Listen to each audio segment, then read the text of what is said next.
लक्ष्मी कहला के कहला बोला गई काहे बाघ मानु के तो बाघ मानु कहला तुई घर के गले आके न बोते तेरे मुंह जेमती तते फैमी तुई ने दिलु ठकुछु कहला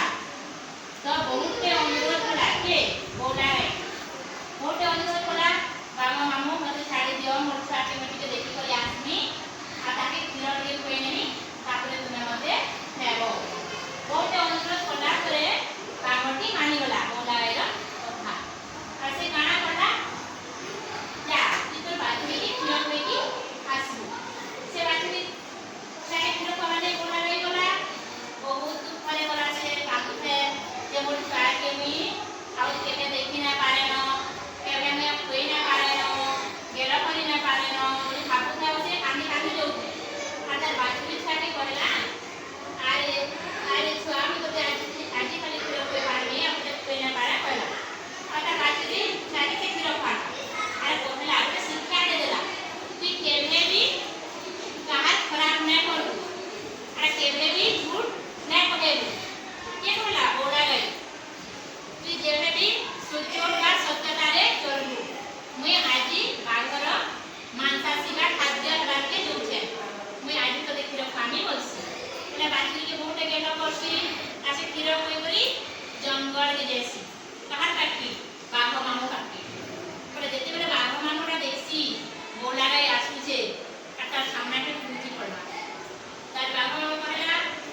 बाप रे तू फिर फिर आसलु मु तते केने भी विश्वास न करी बात नहीं जे जड़े एते सब कोनी पासी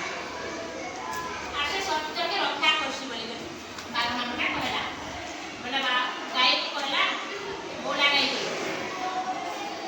आज एटा सत्य व्यक्ति के मुई केबे ना देखिती जेंटा कि तते देखली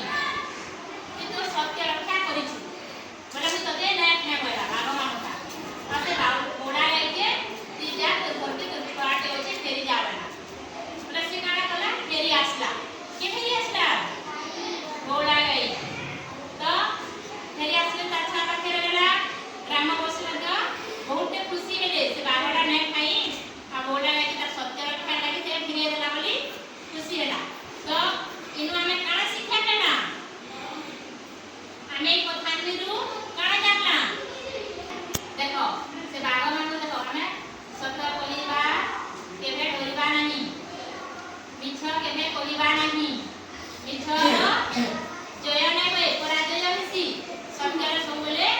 जय होसी तो बोला गई सत्य कथा कहला